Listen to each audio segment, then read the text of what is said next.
We're doing it. It's Tori's idea. Tori's idea.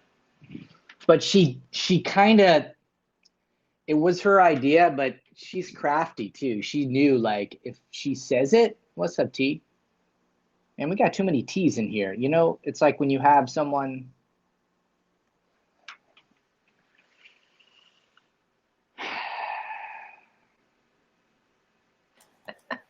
It's like when you have someone in the classroom and there's like two Davids, and you're like, okay, David L and David M and da da da da da. There's gonna be like every day that we're live, there's gonna be a new T that comes on. You're like, so now we got T Fresh and we got T T Tori. Elo, Tori, double T. It gets extra confusing when it's two people dating or married with the same name. Jesus, I've never experienced that in my life. I've known people like, and this is going to be straight out of the box awkward. I knew a dude whose name was Randy, who I thought that was just hilarious. Like, it's completely not what you just said.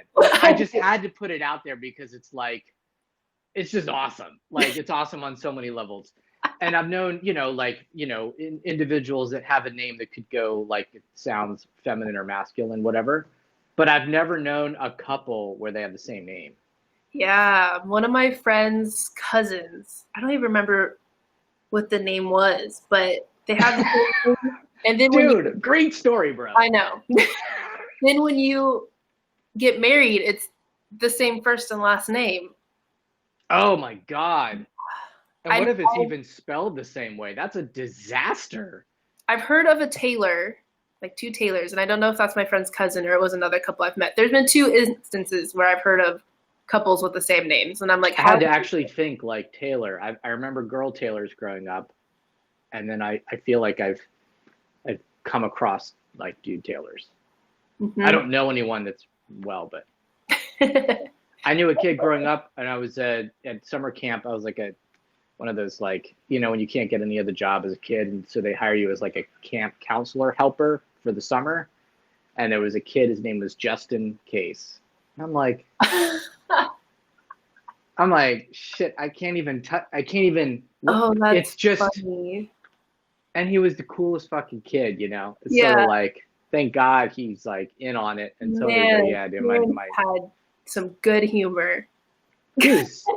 I'm sure that kid is like, he's doing so well right now. What's up, T? Funny. Speaking of which, did you hear our conversation about the amount of T's?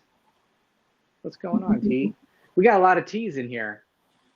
Let's see how many people with first name T can be hanging out. Just so do a T stream. What's that? Yeah, just do a T stream. Yep. Only T's. You have a T in your name, so we could let you in. Right in the middle. Mm-hmm. So there's probably people popping on here that are like, okay, interesting. However, it's so cool because a couple of these people, I've noticed they are watching my test run, and then I'm like, hey, like AV Liz was watching my test run, and I was like, come join. I'm testing for LiveonLive, and yeah, she showed up. So thanks for inviting your fans too. Thank you, AV Liz. Liz, yeah. I think by next week I'll have my contacts back, and I won't be able to go, what? I can't see that. Goddamn. I don't on the screen.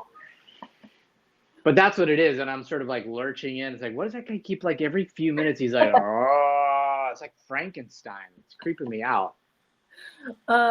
Thanks for the likes. You guys like the Frankenstein. Okay, we'll do more of that. They were like, yeah, dude, bring it. We're about it. Hey, we could do like, so Tori and I were talking yesterday about like cool shit we could do, and just like goofy, corny, whatever.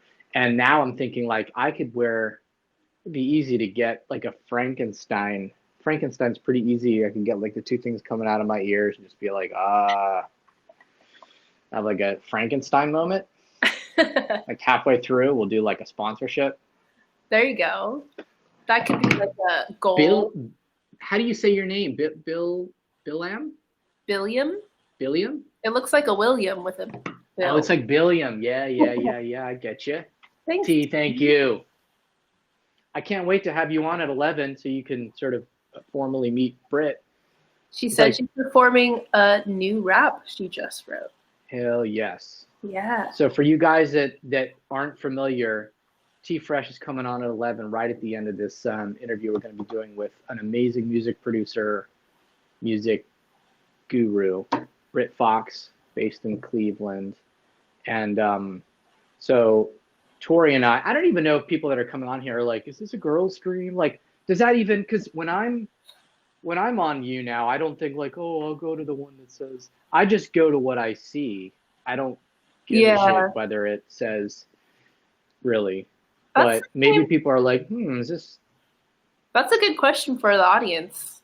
Did you guys come on here and you're like expecting something else? This is a music, Nura, thank you. This is going to get sort of music / professional / what's the other word we would use, Tori? Informative, educational, inspiring. Educational. I like. Let's not drive everybody away. It's not a PSA. This is an informative, educational moment. Dad jokes. A couple of dad jokes here and there. Lives. The occasional dog. Wow, she's so like, I don't really give a shit today. That's the most I don't give a shit I've ever seen her since you got her. This is the Friday mood, just sleeping and napping all day. I think deep down she wishes it was raining. She's like, Mom, can you just make it rain? And then I can just be like, we'll watch movies together and oh man, make some hot get chocolate. The blankets. That's one thing I do kind of miss about like growing up on the East Coast and living in California. There's not a lot of shit that I like miss living in California, but I miss fall. Anytime I see fall and I'm like, oh fuck fall, I forgot about fall. Like fall is like, I love fall. I think we've talked about it before, how I miss the weather. So whenever LA gives us, and then I just forget. I'm like, I don't want to hear that. Okay. But you grew up in California, but a very different part of California that probably has more weather than LA, right? Fall is good. My town's nickname was actually called the Land of Four Seasons because we had every season to the extreme. Wow. Yeah. That's and kind of impressive. One day sometimes. Like I went to high school once in the morning and it was like 90 degrees. And then at the end of the day, it was snowing. What? That hurts my brain. Always have to have a sweater just in case. Billiam, where did you, I'm not trying to get creepy or anything because sometimes I do that by accident, but like, where did you grow up? Or like, where did you experience fall? Because sometimes I'm like, hey, bro, like, nice to see you on the stream. What's your zip code? And Tori's like, dude, reel it back a couple. Like, don't ask the person for their like home phone number right out of the gate. It's too much. Going too hard, too fast. Got to introduce yourself. Get on a first name basis. Right. Work your way to where are you from? So like I grew up in Northern Virginia where we definitely had the four seasons. We definitely had way deep into fall, had a lot of spring. Winter was pretty intense. What was the coldest winter you ever did? Like, I mean, like was it ever below freezing? Like literally actually below zero? Yeah, 20. Yeah. 20s, yeah. It was You're from the USA. Yep. That's, I mean, you can get them in a lot of different places here. Like, that's actually one of the things that's cool about our country is like, you can get like extreme weather. You can go Florida, you can go Hawaii. Like, it's a lot of different shit happening across the country. It's pretty nice. And I've seen, I don't know, 1% of the United States, honestly. Really? Yeah, probably. But you've been out of the country a few times, yeah? Yeah, I have. Would you say you've seen more of other countries you haven't? Unfortunately, and I just am realizing now that that's an embarrassing thing kind of to admit. But yeah, like if I think about the amount of regions in Chile or Brazil that I know compared to the amount of regions that I know here, probably more. Kind of weird, right? Wow. It's weird. I think that's simply because, and you know, if you've ever known anyone that's visiting either the United States or visiting, say, California, right? You got friends that come in from wherever. Oh, they're going to be here for 2 weeks. They're going to see fucking everything. They're going to see this. We have to go here. We have to go see Hollywood, and then we're going to go down to San Diego. We're going up to, they'll see everything in 2 weeks that you haven't seen in 20 years. So Yep. I think it's just being spoiled. That's I've what it's definitely about. seen more of the US with my job recently, and it's been so fun. Where have you seen that you liked? Austin is a favorite. Austin was a place Steph and I was like, we could see ourselves living here. Completely. Loved it, which I was surprised about because Texas doesn't really seem my vibe as a whole. Right. But yeah, Austin was amazing. Austin's not Texas. I mean, anyone will tell you that's what that. everyone says. Were you there for like South by Southwest, or were you just there because something else was happening in Austin? A little of both. I had an event that was on the tails of South by Southwest. So it was a corporate event that was riding off of kind of the music weekend. And then my best friend moved there. So I've been a couple times back since then and able to see like the fun side and not just nice. Because it's probably a totally different city, like during South by. Yeah. Mm-hmm. Like it's just a takeover. Mm-hmm. It won't be anymore. Maybe it'll be interesting to see what like next year's South by looks like. It'll be weird. Yeah. It might even just be straight up virtual. But kind of weird. It's usually October, right? Yeah, but still, I'm not. I mean, you know my position on this, but like I'm not holding my breath. I don't think there's part of it that's just the logistics and the finances and all that stuff with the music industry where it's at. But then there's also, what's up, Kevin? My day has been really, really good so far. How about you? Yeah, I am in Cali. We're doing good. We're doing good. Let me tee things off a little bit just because I don't know. Nice. Eating lunch? Sounds like you might be on that East Coast or somewhere with a similar time zone. Because it's only, what is it, 10 here. For those of you that are popping on and going like, yo, what is this? Is this just like two really amazing, cool people chilling out? Let me pop in. And this is actually, we're about to bring on a guest, which we do twice a week. This is a music-oriented stream. We did a hashtag for girls today because we got two lovely ladies that are going to be on, Tori and Brit Fox, who is a music producer. So we just figured we'd try that out and see how awkward we can go. Like, okay, how about Pete? Why don't you just do hashtag girls today just to make it weird? We'll see what happens. So we do these twice a week. We basically talk about music, what's going on in the music industry, and the sort of the weirded out music industry, live streaming. It's called LiveonLive because a lot of what we talk about is about live streaming, because I think that's kind of the maybe the most interesting version of what music's doing that's new. I'm a music journalist. I've worked in different stages of the music industry as a musician, professional musician, producer, in education and business consulting and all that kind of stuff. Yeah. Donnie's like, oops, wrong stream. Thanks, bro. Appreciate your humor, bro. Donnie's the hype boy, dude. You can't be saying that in the middle of the, don't say that like, all right, everybody go home. You guys are in the wrong place. Go home. Wrong stream as he invites. Wrong stream. Way to bring all your friends to the wrong stream. Anyway, so that's what we do. And we're doing it slightly differently. And we'll see how this rolls. But you guys are about to meet an additional amazing chick here in 2 seconds. Also, see if Brit is on. while you're there, are you able to rep me, or do I need to leave and come back? That's a good question. I bet Donnie would be able to answer that. Donnie knows all. Not to put any pressure on homeboy, but what the hell do we do right now? Do you want to hang for a second, or do you want to pop on later? I'll let you chill because I know you got work and you got 1,000 things going on in your world right now. Yeah, I can pop on later. And then let's plan to bring you on in a little bit.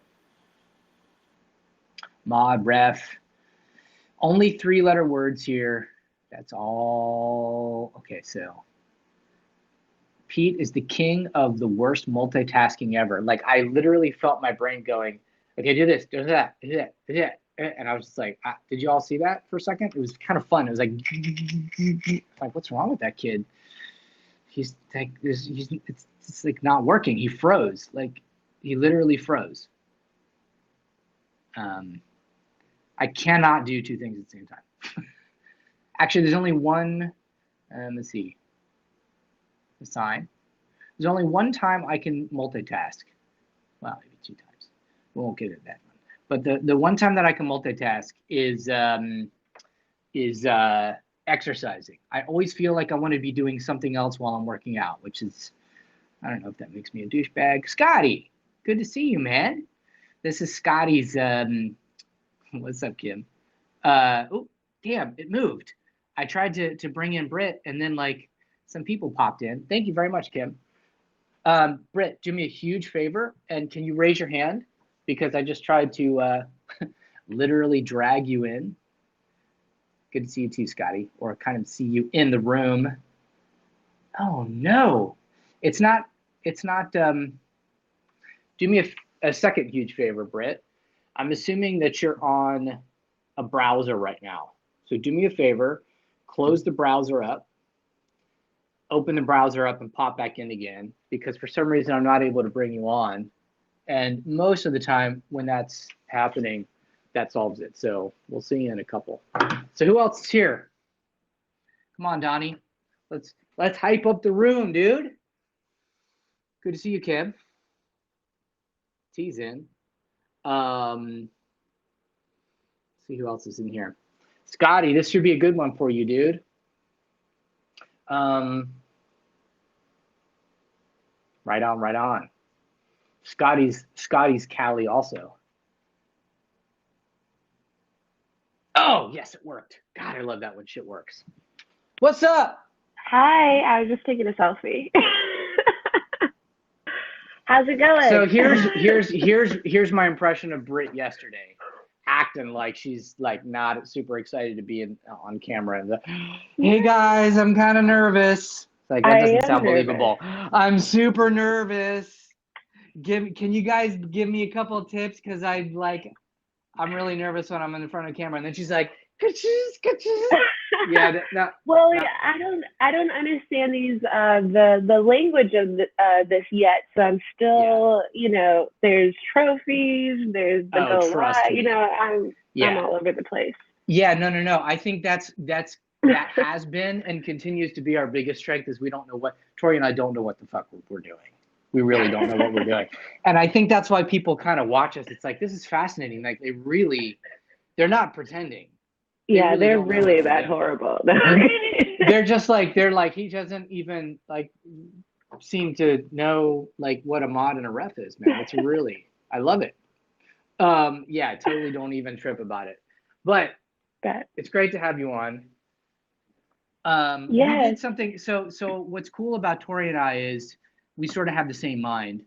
And so like I was thinking as I was getting ready for this morning, I'm like, because there's hashtags for these, almost like the way you have categories on Twitter or something, right? And so there's like the 2 biggest groups are guys and girls, and then there's like a music hashtag, and there's like an LGBT hashtag and stuff like that, right? So I was like, I wonder, like, would it make sense for us to do like a girls hashtag simply because, you have that sort of unique perspective as a female music producer, and it might be cool to sort of get people that are coming in and can appreciate that. And then Tori's like, yo, should we do something girl power-ish today? And I was like, yes, we should. And she's like, what if it, and I'm like, yeah, let's do it. So what's going on? How you doing? How you feeling today? I feel good. I feel good to be a girl. I feel good to be a producer. For sure. Yeah, life is going. It is going. So so one of the things that I think would be super cool, because I don't really even know this about you. I mean, we've known each other for a minute, and I feel like I know a lot of different aspects of your career and what you do, but I actually don't know sort of like your coming up story. And that was the first thing that Tori's like, dude, it'd be really cool to sort of hear like how you sort of made your way to where you are now as a music producer and all the different things you do in music. So like, give us the sort of the journey of how you got here. Yeah, sure. So I don't know. I feel like I'm still on that journey, but I guess I don't think I'll ever leave that journey. I guess I started, I take it back. I started songwriting, honestly. I went through a crazy period in my life, and where, have you ever had those moments in life where everything goes bad? Like you lose somebody, you get, X, Y. It's like the trifecta. That bulk badness, Boom! Like, yeah, just like, okay, I'm down. What else? You're down with nothing from rock bottom, and the only place you can start is to come back up again. And I just remember I started writing songs, and I feverishly, like, song after song after song. And then I became into, okay, I need to record these songs. So I started out, recording, songwriting.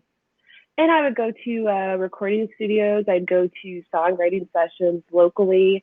And some sessions were great experiences. I was definitely that girl that was always in the studio. And then other songwriting sessions were a little like, okay, I need to learn what's going on here because, sometimes you're one-on-one in a studio with somebody. It could be a guy, it could be a girl, and people not so much anymore, but people tried to take advantage of that moment. And I wanted to empower myself and say, hey, I want to learn how to do this myself because I don't want to put myself in a naive position anymore. If I really want to do this as something that's therapeutic to me, writing songs, and something that I want to make a living doing, because I wasn't going to not, So then I started educating myself on how to learn Pro Tools, how to record myself, how to, get as much knowledge as I can, which is why I don't think the journey is over because I'm always learning. I'm humbled 20 times a day on the things that I don't know. And I try to learn 21 things. I always want to improve myself. And then By the way, Kim, thank you for bringing your fans over. And Tori, thank you for inviting your fans. Great so far. Go ahead. Hey, thanks, Kim.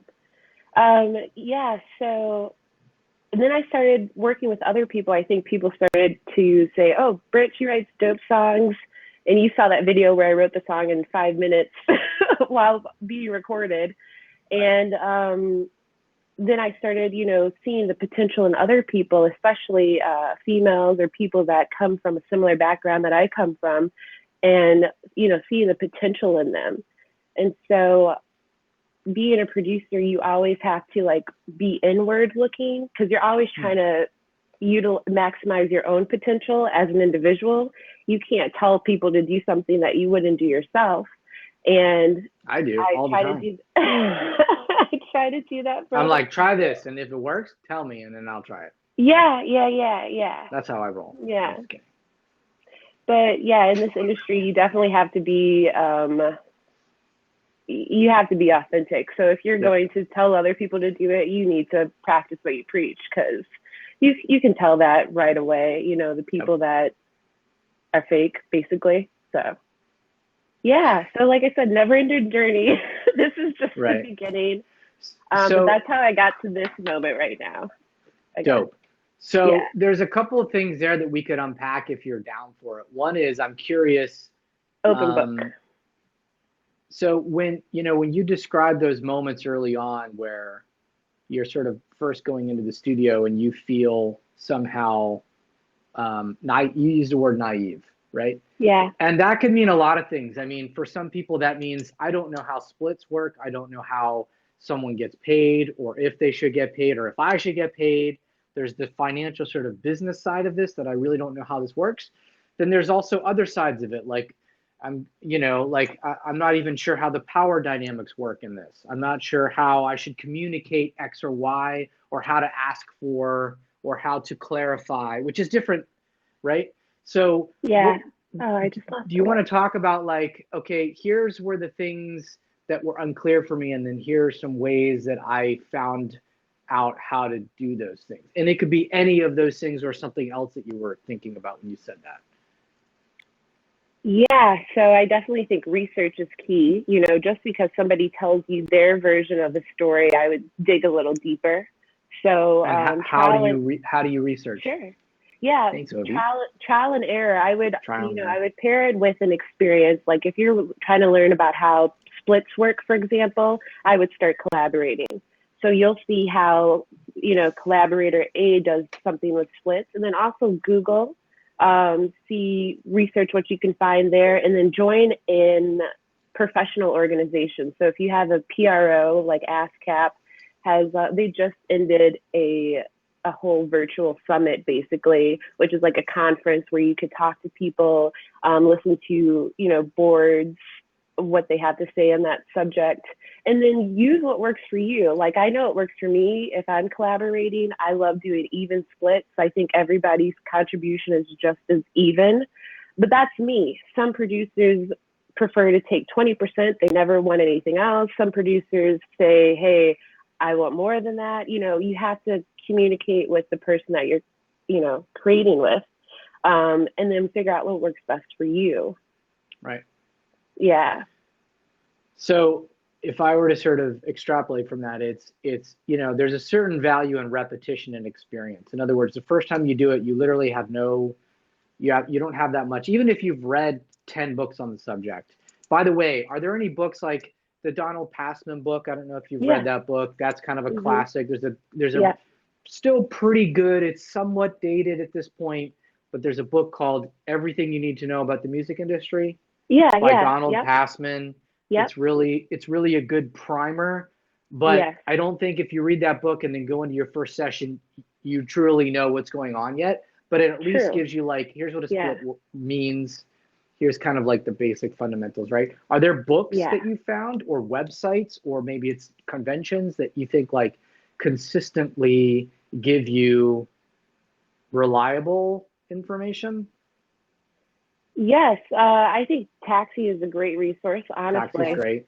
Yeah, like I was actually thinking about bringing Michael on this morning. I'm like, I need to bring Michael on and flip the script, because Michael Lasco from Taxi is a great dude, and I'll bring him in. You like that book, Kim? Awesome. By the way, while we're on the subject, and since Kim's in the room, remind us again the organization that you're connected with. It's a songwriter organization. It's got an acronym, and I can't remember exactly what it is. It escapes me at the moment, but let us know. So Brit, what are some other organizations or resources that you found that are reliable? Thanks. Sure. NSAI. Yeah. So Taxi. I would find the PRO ASCAP to me is a great resource for information as well. Yeah. And PRO, just to be sort of sensitive to the room a little bit, PRO stands for the Performing Rights Organization. So ASCAP, BMI, SISAC. If you're overseas, there's different terms for it too. But in the what do US, they do? What are they responsible for? So they collect your performance royalties. So if you have a royalty that, if you're performing it in concert, if you're performing it on a broadcast type of medium, they collect those little back-end royalties for you on behalf of you as a songwriter or a producer. So you like the ASCAP conventions and things that they do. Who else do you like? My collaborators, honestly. I think I learn just as much from the people that I collaborate with. Yeah. I can roll with that too. And I feel like that's also true because the people that you can work with can always give you different kinds of I think that's always going to be the nature, particularly of creative people. Like, for example, what's happening right now? You're telling us about Taxi, and then Kim's like, oh, I get the Taxi newsletters, but I never really. So maybe she'll try it now because you and I are like telling her about it somehow. Like, we all get influenced by people around us that we like or trust or feel like, okay, they're coming from the right place, or maybe they've done it a couple of times. Taxi it's not it's not like, I don't think anything in the industry is, you know, the thing that's going to solve all your problems. There's no person or deal or opportunity that's going to just make everything work out for you and solve all your problems. But Taxi is what it purports itself to be. It is a really good organization. It's extremely supportive. It's very educationally driven. It's very committed to allowing people to understand how the placement process works and understand, like, okay, here's what a pitch is. And they won't get your song placed. That's kind of your job. Yeah. But they will tell you, maybe it wasn't up to par because of blah, blah, blah, blah, blah, which to me is my favorite thing about Taxi. Yes, yes. That's my favorite thing about creating, is like the constructive criticism. Like, you can't, you know, you have to, like I said, humble yourself. Like, if you really want to learn, if you really want to become the best version of yourself, listen to what everybody has to say. You don't have to always give a F about it. I don't know if I can cuss or not. Drop it. Drop Which it. is why I'm so nervous, by the way. Oh, don't worry about it. Trust me. Yeah, if that was an issue, we would not even be on here. We wouldn't even be this far. Okay, got it. Yeah. Tori you don't have to all always the time. Let me tell you something. Okay, good. I had to rope her in early. She doesn't ever. I don't think I've ever heard you say something even remotely. Right I appreciate that. Snacks on snacks. Snacks on snacks. Yeah. Love that. Thank you very much. Yeah. So go ahead. No, I was just saying that, you know, always reach for your core. So if something is really rubbing you the wrong way, usually 2 reasons. It's something that you're doing that you feel uncomfortable doing, just because of some sort of fear-based thing, or it's something that's preparing you for the next level of where you need to go. So when you get constructive criticism, I don't feel like I got the. So the first part of what you just said was when you're feeling uncomfortable. Is that what you were saying at the early? Yeah. Is that what you? So, okay. Yeah. So if you're getting some feedback, like for example, we were talking about Taxi, they tell you, hey, this could work because X, Y, and Z, or this can't work because of X, Y, and Z. When you're getting those feedbacks, you know, take it in the grain of, this could help me, you know, later down the line if I take this grain of salt, or this is like rubbing me the wrong way because I'm uncomfortable with it because of some sort of thing that I don't want to get over yet, you know? And as an artist, you're always balancing those things. You're always balancing those worlds that you live in, that, you know? So completely, I agree. I think there's this, you have to kind of know what feels right to you on various levels. You're working with somebody, or you're trying to get a song to sound the right way, or you're trying to cut a deal that you feel is the right thing, all of that stuff. But then you also have to listen, particularly when someone says something and you're like, that's not how I saw it, or that's not what I was expecting, or I didn't see it that way. Listen. That doesn't necessarily mean you're probably right. It just means interesting, like, okay, you know. And again, I think a lot of it is the internet's sort of a mixed blessing in a way, right? There's access to so many things. You can type a word and find out about a lot of shit about it. But you never know where those people are really coming from. Most people that put something on the internet are frankly probably either trying to sell something at some level of the process, which is fine, or, you know, they're trying to sort of put their vantage point, which has certain strengths and weaknesses that may be relevant or irrelevant to you depending on whatever. So like, you always have to consider, like, where's this person coming from also, I think. And like, based on what? Like, what are they? So again, what I like about Taxi is that, you know, I think from the very, I think their intention is always, we want to make these songs better. Why? Because the more songs get placed, everybody wins. So they're only giving you feedback because they see this stuff happening all the time, and then they're trying to get so I just think it's a good space to be learning. Sometimes you got to be careful. I think that's part of what you were dancing around, is like, you never, you know, sometimes people provide information to you that has some grains of salt, but then some things that, grains of wisdom, I should say, and then some things that are like, well, maybe that applies to me, but this doesn't. And creative people are more vulnerable than most. And so if someone throws something at you that might damage the average person, a creative person might be hurt a bit more. Whatever it is, negative feedback. Yeah. That's what makes us really great at what we do. Yeah. Right. Yeah. But it also means we have to be a little more aware of ourselves. Sorry, Kim, you had a question. But as a songwriter and producer, do you feel like it's better to be a generalist or a specialist? That's a really great and I think a tough question. What do you think? I don't know. Yeah. I honestly don't know. I guess it would depend on your end goal, you know? So Kim, if my goal this year was to only place music in film and TV, I know that I would have to be more of a generalist in the way that I would have to be as universal as possible. Meaning stylistically and things like that? With the lyrics that you're going for, with the production of it, that you don't want it to be too distracting. You know, you would have to be a little bit safer, I guess, in some words, depending on the genre of music that you do. Which genre do you usually write or produce in? In hip hop, you can get away with a little bit more specialized things because it's so on trend. It's so, you know, culturally, you know, moving forward, you want to be like that.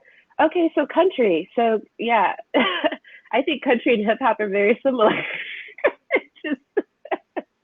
Yeah, you're telling a story in your own way to your own audience, right?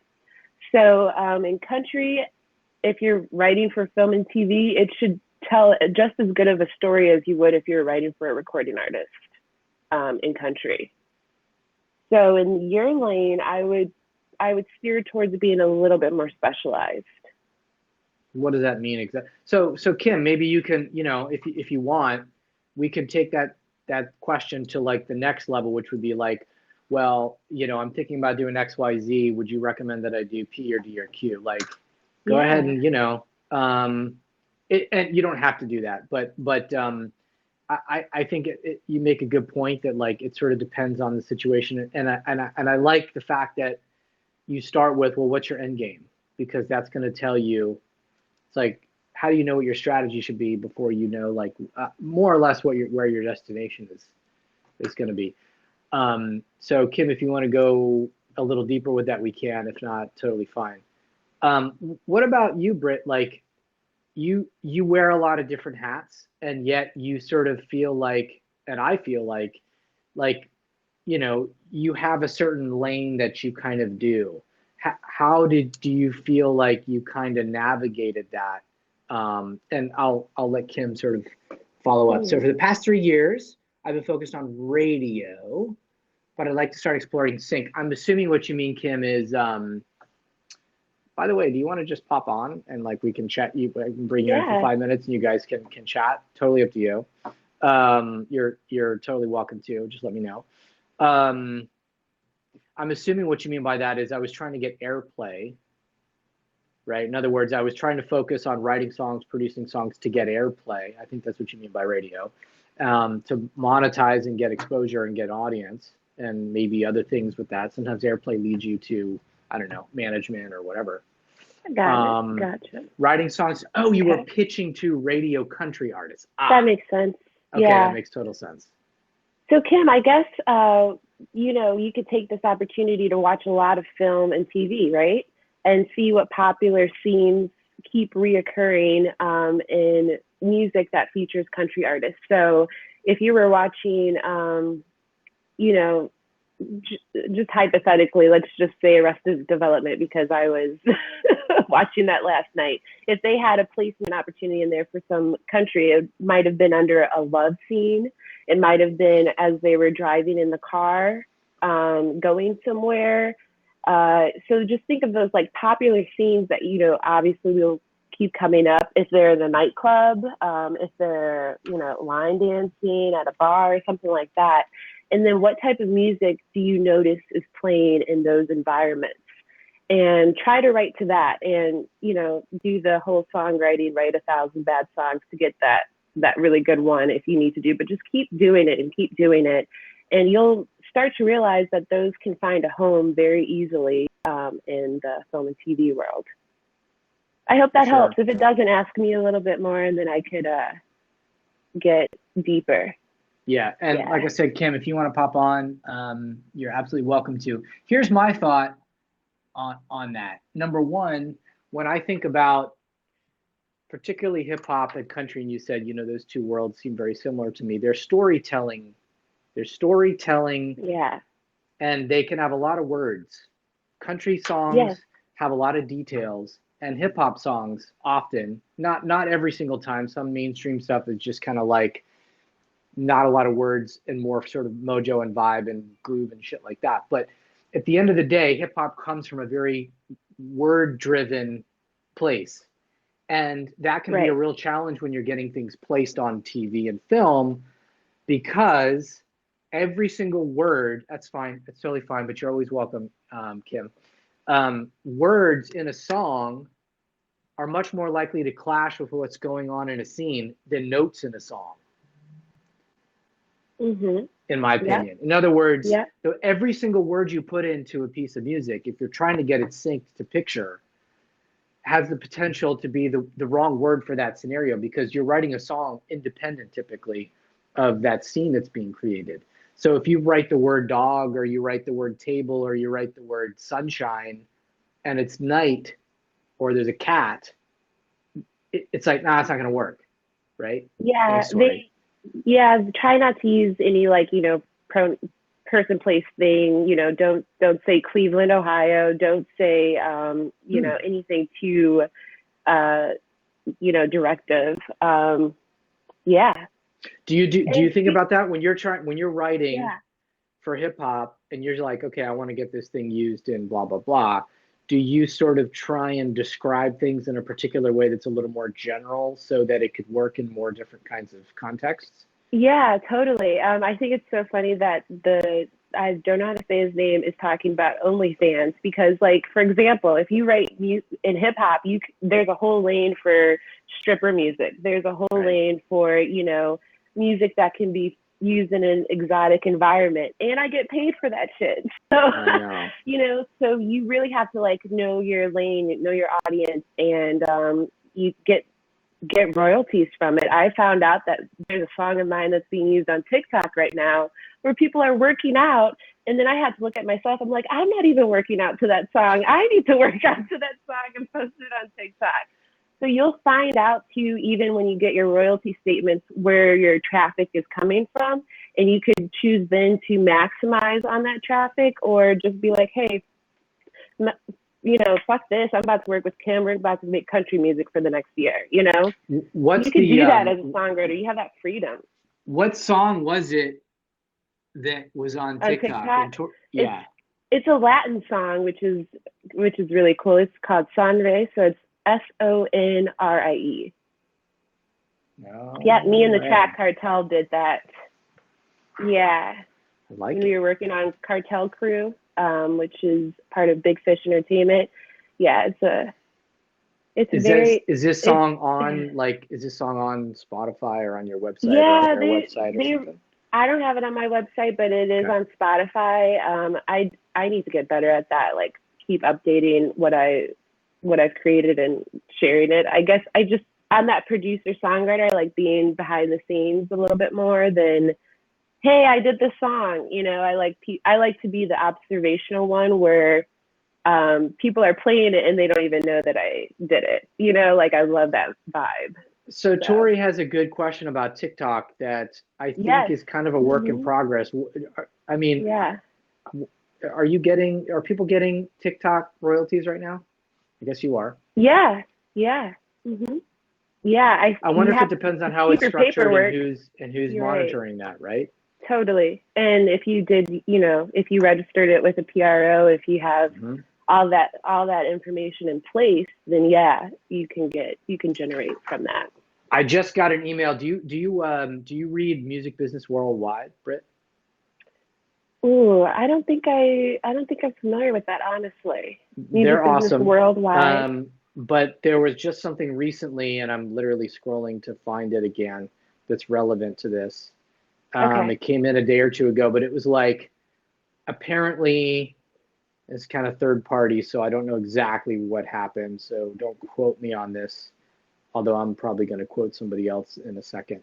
Apparently, Jeff Bezos, who owns Twitch, because Amazon owns Twitch, wasn't sure if Twitch paid royalties, and according to the article, they don't. Interesting. So he was kind of like clowning on them, like he doesn't know, and what? Yeah, exactly. Yeah, I'll send you guys for those of you guys. I mean, as a journalist, I feel like Music Business Worldwide is probably my favorite source of news on the music business. They're great. That's why Twitch is going through all those takedowns. Right. They've got it creates all these secondary issues because now you've got various parties that are worried about stuff it is a big mess. So that's crazy. It is crazy, right? And again, I think what's happening now is that the music industry is every day it's realizing, oh shit, X. Oh shit, Y, because of all this weird new stuff. You know, it was an issue 6 months ago, but now that everybody's paying more attention to it, it's kind of crazy. It's funny how that works. Yeah. Right? Yeah. You had mentioned something a second ago that I really liked, that, you know, you're always learning. You're always trying to figure shit out, you know, to try and learn new things every day. What do you feel like you're learning about now or want to learn about now? That's a good question. Honestly, more of the release side is what I'm really obsessed with right now. Strategic releases. You know, I worked with a lot of artists in Cleveland, Ohio, and I just some releases are more successful than others, and just maybe like why? Mutually learning together what strategies do you need to put in place before you release something, especially if it's only like a regional release. Like if you release a Cleveland-based song, your strategies are going to be different than releasing a song that you want the whole world to hear. So just like learning about that, and just 100%. Making the most of your creations, your assets, you know? So we had a great sort of dynamic duo of interview guests a couple of months ago. We had Arabian Prince from NWA. And then I think the week prior, we had a digital marketing strategy dude named Hisham Dahoud, who might be an interesting person for me to introduce you to, because I feel like he is someone that was very and is savvy about understanding digital marketing, just digital marketing itself, and understanding you know, target audience and how to generate sort of an active community and all that stuff. That really, that's what, when I was reading what he does and how he works with clients, it's almost like what determines the success of a release is all the stuff you do prior to that release to build that room up and that care with and connection with your audience. So that's part of what he was talking about. And I think he might be like, I'll totally introduce you guys, but I think he's someone that could have a more of a digital marketing answer to that question, which is something I am super curious about as well. I'm obsessed with that stuff, that momentum, that hype that you try to produce. Basically, you know, you're producing twice when you're releasing a piece of music. You're producing the creation and you're producing the hype of the release. And those are both essential if you want it to make it the best that you can make it. Well said. Scotty's got a question. Brit, as a producer, how do you find a balance between your vision for a piece of music and the artist you might be producing / mixing for? And as a kind of a follow-up to that, is there ever tension? And if so, like, how do you find that kind of like blend or that compromise that suits the success of the piece itself? Great question. Yes. I always tell people when they first meet me and they want to make a song with me, I say, hey, I'm a really nice person, but not in the studio. Like I always let them know that. And another thing I do is I always give that time to listen to the artist. So Scotty, if you wanted to create with me, we would meet before we went into the studio, and I would just want to hear your vision, because my job as a producer is to, you know, blend the two parties and maximize it, to tell you things that maybe you haven't thought of, or to just enhance what you're thinking of. You know, you could say, hey, I want to make a track about Santa Monica, but what aspect of Santa Monica do you want to talk about right now? You know? Thank you so much, Alfie. Thanks so much. Appreciate it. I don't know, like I'm hyper right now because that's my favorite part of producing, is like blending those two worlds, like hearing what you have to say and making that come true. So it's definitely case by case, it's song by song. There's, you know, different ways to do it. But I would say short and sweet, to have the producer make sure that they're taking the accurate amount of time to listen to your vision, and asking follow-up questions to make sure that they understand your vision, and to be comfortable when there is tension and when there is, hey, what about trying it that way? And to back off enough to know when, okay, that's not going to work this time. Let's keep moving on. You know, like it does take a different, you know, brain, mindset, skill set to be a good producer. And you might have to, you know, work with a few to know who speaks your language too. Thank you, Shay. Take that time to do it, because the outcome is so worth it. Like when I have good sessions, there's no other feeling that comes close to a good production session. Like there's nothing else that comes close to that. So it's worth it. T had a question about Spotify, and I'm going to get to it, okay. I promise. I just want to ask a second part of that question from Scotty, because I think it'll be cool. So, for example, I think about, you know, I'm a big fan of Rick Rubin, and so I'll nerd out on Rick Rubin videos and the interviews he does with artists and all that kind of shit. Yeah. And I know, and this is not like something that's like specific to him or that he only does, but he'll sit down with an artist and just listen to a bunch of records. Just, hey, let's just listen to some music. What are you listening to right now? And that's a tool for facilitating that conversation. It's a difficult conversation. I want the record to be red. I want the record to be green. What the fuck are we talking about? Mm-hmm. Like, what does that even mean, right?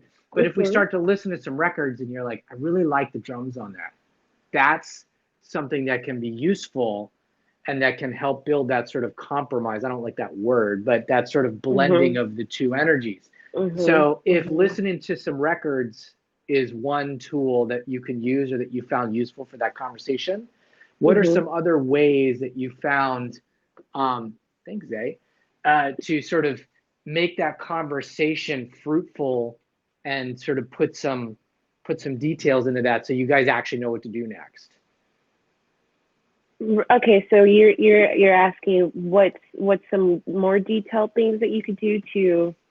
Yeah, what are some ways, okay, we're sitting in a studio and you're the producer and Scotty's the artist or I'm the artist, and it's like, okay, what are some ways that you've found over the years to put some details to that sort of vision? Yeah. One is listening to some records. What else have you found that's useful?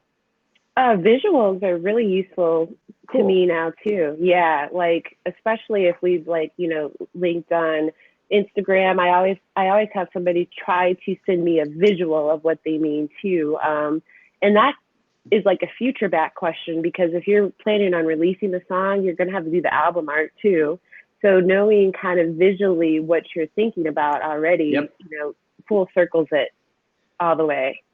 Yeah. I like that. And also I just want to say time, like doing more virtual sessions lately has granted me the appropriate amount of time that I think it takes to make a record.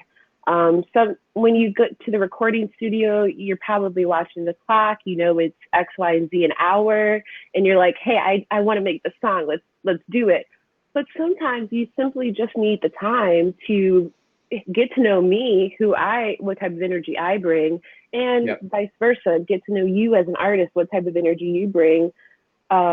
Pete, we were on the phone one day. Do you remember that one day where in the studio last year we had a gospel singer come through, and then an hour later it was a metal band, and then 2 hours later it was like a children's song, and I was just like mentally going like, oh my god, and I have to like keep turning my knob to those projects. So now that everything can be virtual, if you have that time where, day one, you're spending an hour on the phone with your producer, you guys are talking about records, you guys are talking about the visual, you guys are doing the production, you lay your vocals on top of it, like already that's 6 hours, but those are 6 quality hours that you're putting into making the record that you want. And you're not watching you're not in the studio per se, So that's a good alternative to utilize right now. Take advantage of it. Producers are, at home. We got all the time in the world. Yeah, and so time, quality time, and sort of maybe blocked time, having set amounts of time where you're going to think about that project. And then visuals is a great one, is a really, really good one. Yeah. And Tori had a question about lifestyle that I'll circle back to, I promise. Let me get back to T's question about Spotify. So let's say you decide that you want to make sure that that track you just talked about that's getting royalties on TikTok is on your Spotify, or that you're trying to get it, something up on Spotify. Do you go straight to Spotify and put it up there? Do you use some sort of blanket service to get your music up there? Like, what's the go-to way that you got a track you just finished and you want it out there? Yeah. What do you do next? I use DistroKid. I like DistroKid. Yeah. It's easy. And when you so spell that out for us just a little bit. Like when you say I use DistroKid, do you have like, how does that work? Just sketch it out a little bit. So just for example, one of my artists, we decided to release a song, and it's gonna go on Spotify under his name and everything like that. But I use DistroKid to upload it, put in his artist name, do the album artwork. One thing that you could do before DistroKid to maximize your results, though, is metadata your track before you release it, and that allows. What does that mean? Metadata is like all of that fun stuff. So if you write a song that sounds like Bad Bunny, J Balvin, and has a little bit of an influence of Justin Bieber. I'm just thinking of random shit. Yeah. Make sure that you put all of the information there. Also, if you have a sound recording code already, you could put that in there. Your contact information is really, really vital too. Basically the tempo, the key, the genre, the subgenres, how it makes you feel, the mood, the emotion of the song. All of that stuff can be put in iTunes before you release in the comments section, and then also do it in the album art section. And that will allow you to basically maximize your potential of the song. If somebody comes up to you, a DJ comes up to you, if you go to festivals, if you hang out in clubs, DJs, they always want music. Hey, I want a music that, I could play when the couples just got done dancing and they want to do more than, dance. It's the end of the night. Right. So you could have that. You could put sexy song in your metadata and just know that, okay, yeah, I got these 500 sexy songs I could send you right now. It just allows you to be a little bit more organized as a songwriter. Right. Not sure how many songs you guys write, but if you write often enough, you're going to want that organization to rely on. When you go back through your catalog, you're going to pull it up. T's been writing. I mean, I think you've been doing close to a song a day. Yeah. Which is awesome, right? Kim loves DistroKid. I was actually, do you guys think, Kim and others that are on here, would it be interesting or useful for us to have someone from DistroKid on here? Just to, I don't know. It could be. If not, awesome. We don't need it. But okay, so hopefully that helps. T. Okay, so you put, let's let you finish that question a little bit. So you put the metadata, you get that sort of in, and then what are some other sort of big steps along the way to make sure that it's out there and live and people can find it and play it?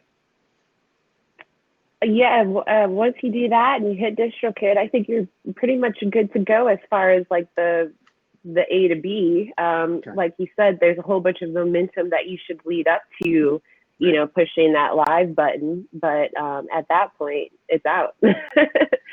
Kim, what would be some questions you'd have for DistroKid? Because I want to, you know, I don't even know who I don't really even know anyone over there. I know more or less what they do, and I know a lot of people that know them, but I don't know anyone there personally. So I always try and think through, like, okay, what would that be about, right? So, love it, love it. Thank you so much.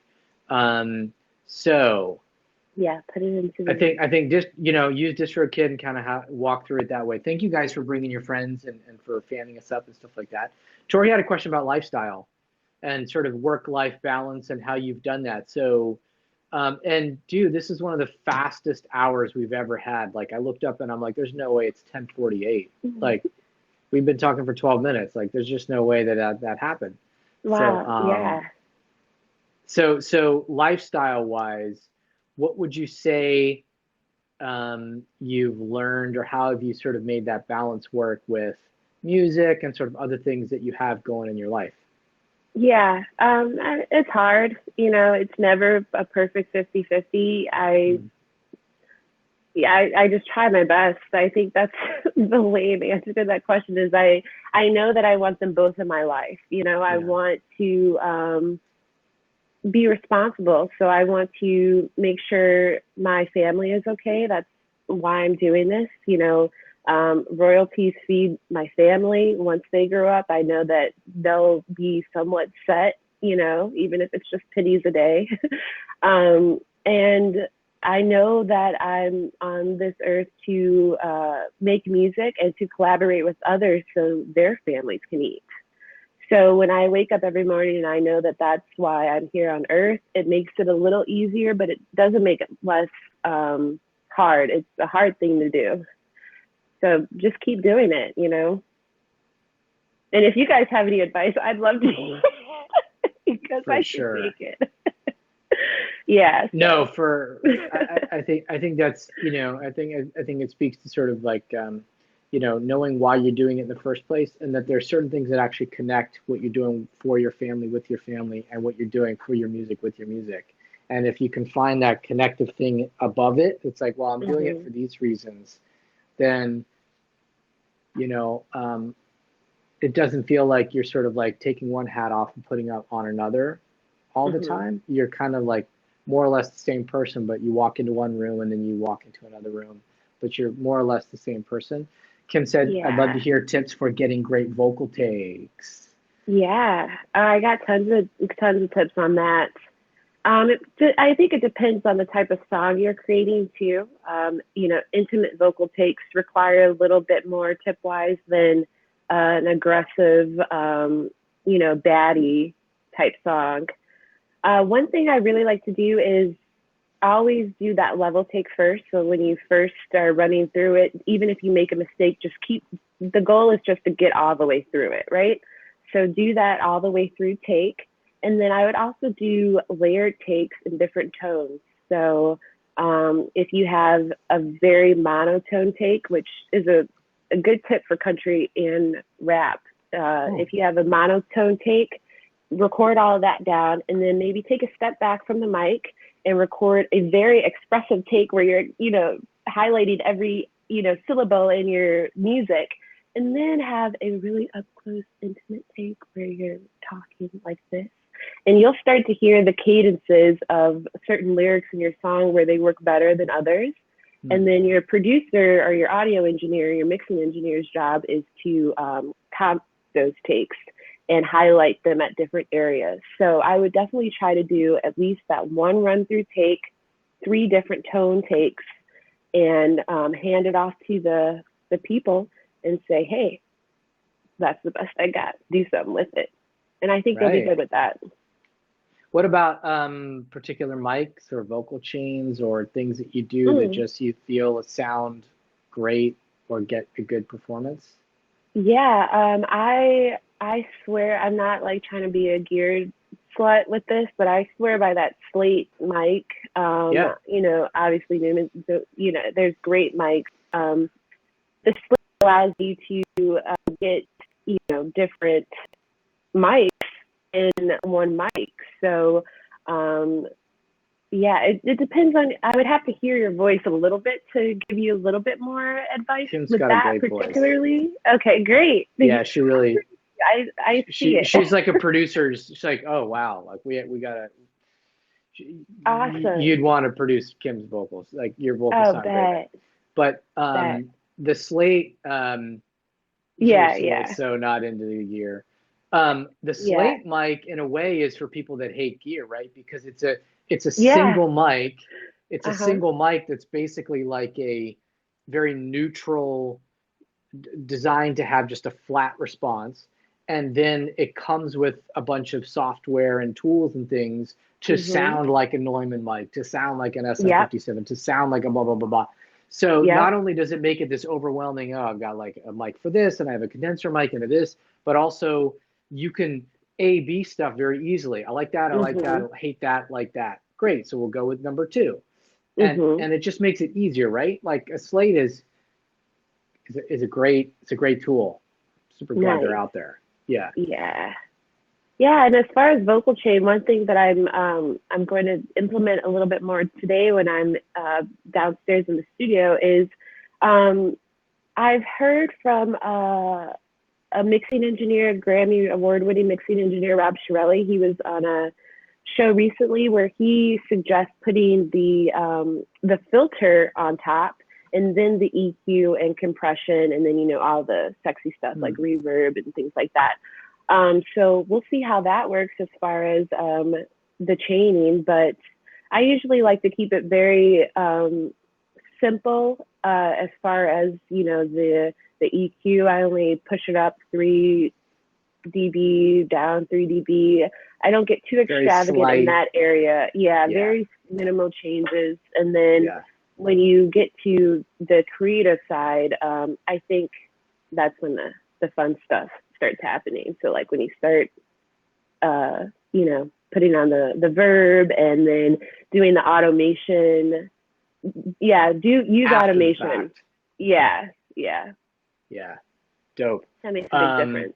Those details. So guys, we got 5 minutes left. If you guys have any questions thank you, Najima. By the way, we're talking with Brit Fox and Tori. If you could, thank you, Taco Spice. Thanks for bringing all those fans over. Appreciate it, man. Tori, if you could post Brit's, thank you, T. Thank you, Taco. Post Brit's website again, just so people can find her. I think it's BritFoxStudios.com. Yes. Okay. Based out of Cleveland, but you can probably do stuff for anyone, anywhere. Yeah. Would you say your areas of specialty, just for people that are like, okay, so, you know, every producer has sort of certain things that they're kind of known for, that they do a lot. How would you sort of describe maybe the projects or the kinds of styles or the kinds of things you might be able to help the most with? Yeah, so I think that most music is rooted in, you know, the blues music. You know, then that's from rock and roll to hip hop, R&B. I love alternative things. So one of my main goals is anybody that comes into the studio, if they say I want it in this genre, I'm like, but let's forward think a little bit. Let's try to make this more your own in this particular genre. But with that being said, I usually do a lot of Latin. I do a lot of R&B, hip hop, rap. Yeah, anything that blends those genres too, I love to do. Just a little rebelliousness in me when I create, I guess. And what about licensing and placement? T, if you wanna pop on now, it sounds like you got to roll soon. So if you wanna, Brent, are you down to give T a little bit of some feedback on vocals? Dope. So I'm gonna let you sort of answer that while I'm bringing her on. Do you feel like you kind of help people with getting things considered or placed for TV and film as well, or not so Yeah, much? well, that's one of the reasons that I like to think outside the box too, because what we're hearing on the radio is already old, So if you're thinking ahead of time, that's going to basically ensure that your music is going to be placed by the time it gets popular, So start making things that your heart is telling you to make, because that's probably going to be cycled back in a second.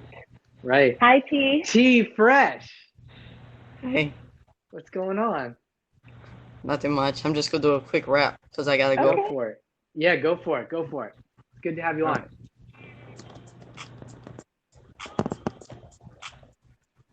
All right, let me just turn the beat up a little bit. Yeah. Shit.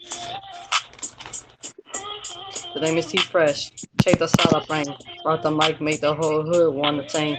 Big girls like a roy, you can't hold me back. Stand true, sucker free, another nigga slack. Lakers forward to me with 3-pointer wrist. I was like, oh man, look at this. Made my way through the club straight to the stage. The house is packed, yeah, it's time to have to get paid. Chains on my neck, J's on my feet. Got my boo chilling with me in the front seat. Gold teeth in my mouth, yeah, I'm from the south. New Orleans in the house, you know what I'm about. Yeah, yeah, time to turn it up. Yeah, yeah, time to turn it up. Yeah, yeah, time to turn it up. T Fresh in the house, time to get fucked. Hey. And I got one more. What? Man, you make me want to go out of quarantine to the club. Dude. I love That's it. hot. I like it. Now Yeah. I'm going to shut up and let the professionals speak. Oh, What did you want to do the one more? Or do you want to Do you want to comment on this one? What Yeah, do I got what do you one want, more. T? Okay, do one more. That was Okay, I gotta go. Okay. This one calls Killing It.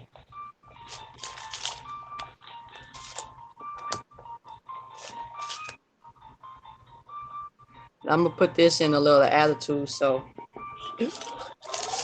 Christy, thank you.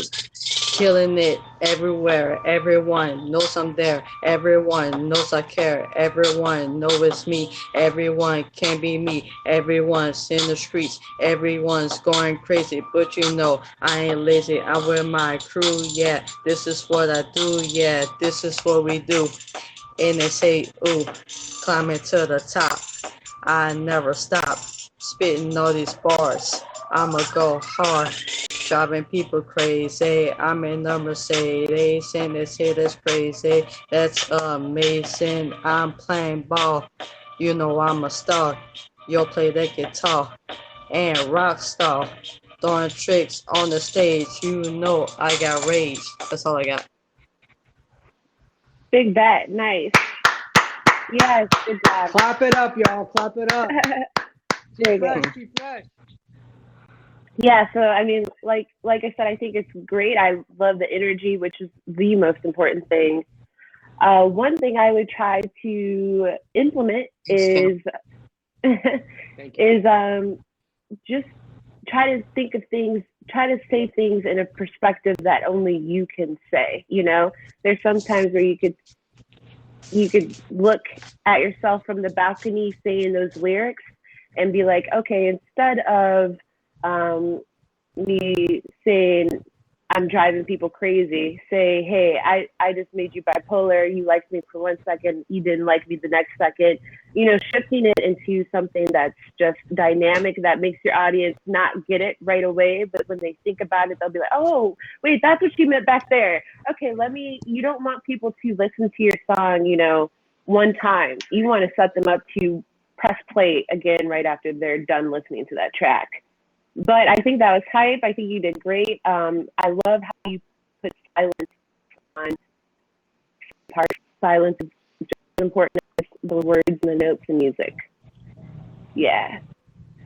Did you hear Sorry, we lost you for any a of that? second. Were you able to hear everything? Did you get the audio at least? Or do you need to jump? Do you need to bounce? Yeah, I had to go for my mom. She's like, I'm about to write it. She's like, I love that tip. I'm gonna go use it right now. I gotta go. Yeah, exactly. That was heavy. That was amazing. Okay, That we'll was let really you good. go. Love you, Yeah. T. Thank you so much for popping on, and we'll see you. Yes, We'll see you soon. Thank you. Okay, no problem. Let's talk more. Peace. Bye, T. That was awesome. Yeah. See something. I like it. One thing I love about her too. Number one, she keeps showing up and she keeps saying like, "Hey, I got a new song. Can I sing this song for you?" Most people, tell me if this is true or not. My take is, having interacted with a lot of people in different, sort of roles of the industry, most people are like, she's just right on top of it and she keeps putting music out. So she keeps getting better and people keep finding out more about her. Love that.